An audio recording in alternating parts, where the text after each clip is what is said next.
Bah écoutez, c'était le week-end de la fête des mères. Non, ça s'est très bien passé. Enfin, écoutez... Bah, vous connaissez mes fêtes des mères habituelles. Souvent, la fête des mères est riche en petites surprises réjouissantes et en grandes surprises très décevantes. Cette année-ci, je ne vais pas vous mentir, je n'avais aucune attente. Fête des mères Corona, l'intitulé, ça fait pas vraiment référence à une grande fête de la bière. Moi, j'avais dit à Bertrand, je dis, écoute, j'aime autant qu'on ne la fête pas. On célèbre les choses plutôt en juin, ou peut-être même en juillet, ou peut-être même l'année prochaine. Enfin, je veux dire, il y a un moment donné. Et donc là, Bertrand me regarde, il me fait, bah écoute, non, mais tu n'as peut-être pas tort. Il ne faut peut-être pas la fêter. Et finalement, on se le dit depuis des années, et tu me le rabâches. Je me plante chaque année avec ce que j'organisais avec les enfants. Peut-être qu'on devrait même arrêter de la fêter tout court.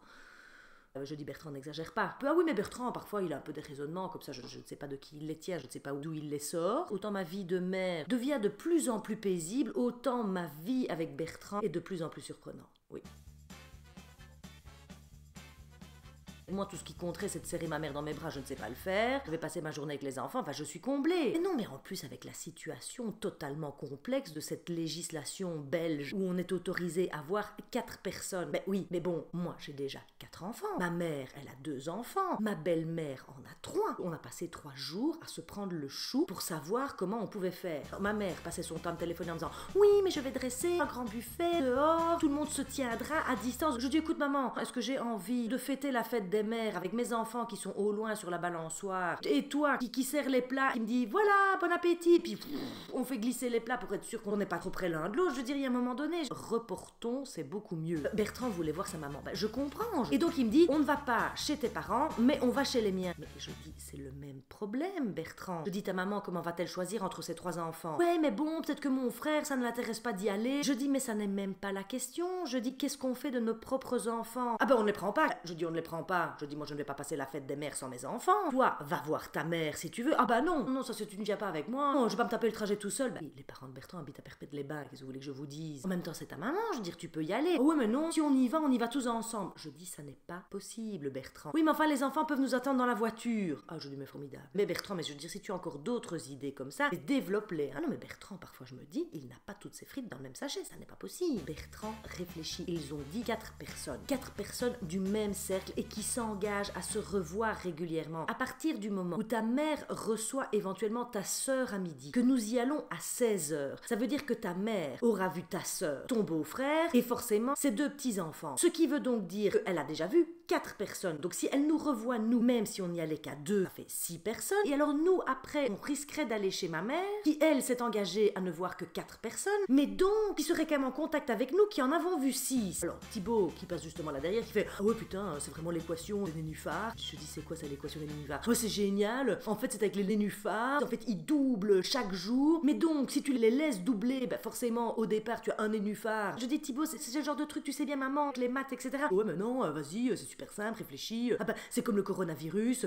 À partir de quel moment est-ce que l'étang est entièrement recouvert? Bah je dis bah 15 jours. Mais non justement. Avec Bertrand qui faisait ah oui c'est ça, oui parce qu'en fait vu que ça double, donc c'est au 29e jour. Quoi? Je dis écoutez les gars, Thibaut c'est magnifique, Thibaut mon grand mais deviens chercheur, travaille sur les pandémies, fais quelque chose, voilà, c'est formidable ça comme métier. Mais je dis, moi, il faut pas me demander de réfléchir à tout ça parce que franchement, j'y comprends. Ah, mais non, mais moi, pour ça, j'ai le cerveau d'une huître. Moi, mon cerveau, en termes de mathématiques, tout ce qu'il sait faire, c'est s'ouvrir et donner la petite perle. Alors, je ne sais pas faire grand chose de plus. Bref, moi, j'ai dit à Bertrand, écoute, c'est bien simple. Cette fête des mères, nous la fêterons plus tard, en grande pompe si on veut, quand tout le monde pourra se rassembler. Là, Thibaut qui repasse de nouveau derrière moi, qui dit ça, c'est quand les poules auront des dents. Bah, je dis, écoute, s'il faut attendre Noël pour fêter la fête des mères, c'est pas grave, j'aurai 2 cadeaux. Oui, voyons le positif. Et on va pas s'accrocher non plus à cette idée de la fête des mères qui est déjà totalement surfaite de toute façon, et qui n'est qu'une fête mercantile, on est bien d'accord, et qui m'a causé beaucoup de malheur par le passé. Et je vous avoue que l'année dernière, j'ai quand même pris conscience qu'il était temps que j'arrête avec ces attentes de la fête des mères. Ah bon, ce qui a été génial, c'est que Camille, avec Mathilde, m'a préparé un petit déjeuner au lit. Oh,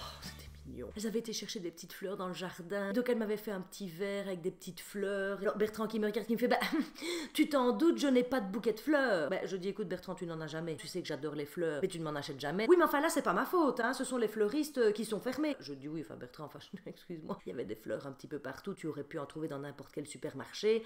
Oui mais enfin tu sais des fleurs de supermarché. Non je t'offrirai un beau bouquet plus tard. Oui, le bouquet arrivera à mon avis à la Saint-Glingue. Alors Mathilde et Camille n'avaient pas de bricolage de l'école évidemment, mais elles avaient fait cachette. Oh, vous vous auriez dû voir ce qu'elles ont fait. Elles ont fabriqué, mais je n'ai même pas vu qu'elles le faisaient, je ne sais pas comment elles ont fait. C'est Camille qui avait trouvé ça sur internet. Elles m'ont fabriqué une espèce de cochon, enfin de cochon, de tirelire, je veux dire, en pâte à sel. Mais en pâte à sel qu'elles ont fait cuire. Qu'est-ce une espèce de petit cochon avec son... Il y a même la petite queue en tire-bouchon, mais vraiment magnifique. Alors Mathilde Lapin, elle a fait des cœurs sur le côté. Et donc évidemment, elle me l'a apporté surexcitée en disant « Regarde, tu vas pouvoir économiser. Et Camille m'a dit que si on met 1 € tous les jours, eh ben dans 100 jours, tu as 100 € et tu pourras m'acheter des Playmobil. » Mignon. Et tout de suite je dis, va vite chercher mon portefeuille, on va mettre des sous dedans. Elle va chercher mon portefeuille, elle revient avec mon portefeuille, elle prend des pièces de 2 €, de 1 €, bah évidemment on a tellement de mitraille puisqu'on ne peut plus donner de la mitraille nulle part, je n'ai jamais eu autant d'argent dans mon portefeuille, bah oui personne n'en veut. Et donc là, bah, je regarde Mathilde, je regarde Camille, je dis attention, première épargne de maman, j'essaye de glisser le truc dedans, ah ben oui mais non, en fait la pâte à sel c'est probablement rétracté pendant la cuisson,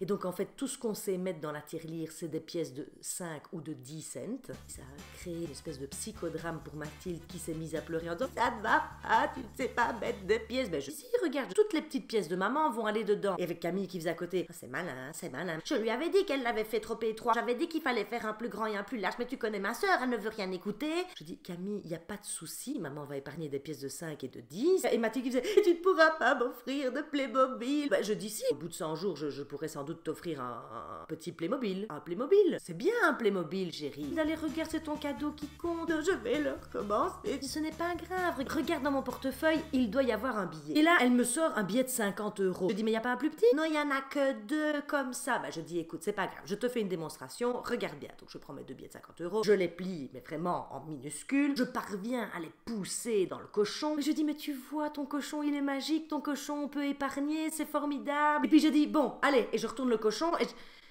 et je regarde Camille, je fais, vous n'avez pas mis de... Et là Camille qui fait, de quoi? Je dis d'habitude sous le ventre du cochon, il y a un trou qui permet de retirer ce qu'on a mis dedans. Et là Camille fait, non. Ah. Et Mathilde qui fait, mais les cochons, ils ont pas de trou. Donc voilà, j'ai 100 € dans un cochon et je vais pouvoir soit traumatiser ma plus jeune fille en prenant un énorme marteau et en pétant ce cochon, soit je dois accepter qu'il faut attendre qu'elle soit plus grande et que peut-être que dans 2 ans, on comprendra que maman a besoin de récupérer ses 100 €. Et puis les garçons se sont levés et là, Thibaut et Martin arrive quand même avec un petit paquet cadeau.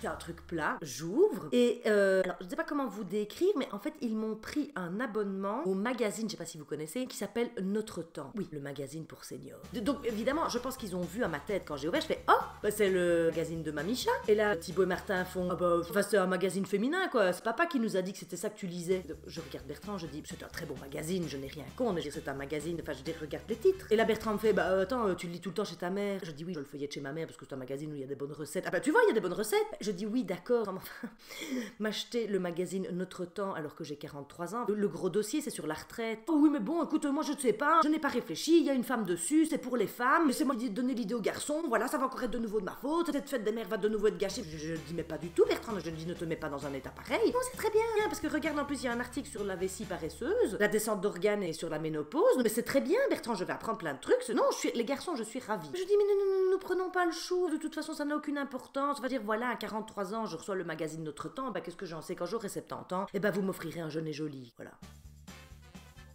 Comment dites-vous? Ah oui, c'est ça que j'ai pu expérimenter tout à coup, que le fait de ne pas avoir d'attente génère nettement moins de déception. Ça, bah ça c'est sûr que quand on ne s'attend à rien, bah ça on peut pas être vraiment déçu. Oui, mais ici c'était même différent, j'ai presque envie de vous dire, parce que vous savez, les autres années, j'essaye de ne pas m'attendre, mais je m'attends quand même. Il y a quand même un petit frétillement en moi où je me dis, je ne m'attends à rien, mais j'espère quand même, etc.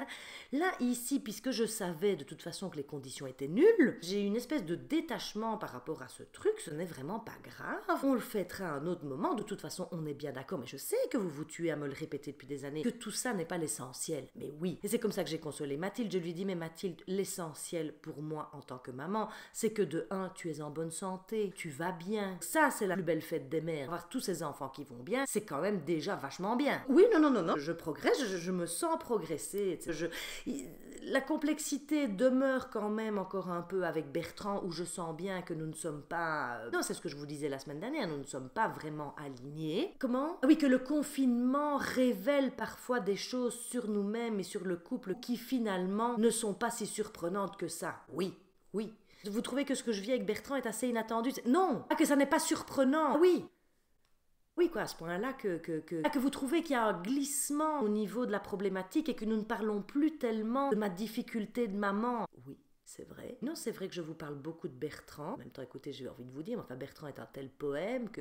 Ah bah Bertrand, ce n'est pas un simple sonnet avec 2 quatrains et 2 tercets. Ah bah non. Nous sommes plutôt sous la forme d'une longue épopée. Oui, c'est ça. Bertrand est un héros de légende, oui. Oui, enfin, héros de légende, hein, excusez-moi. Bah écoutez, si Bertrand est un héros de légende, alors moi... bah, je suis la femme la plus vertueuse qui soit.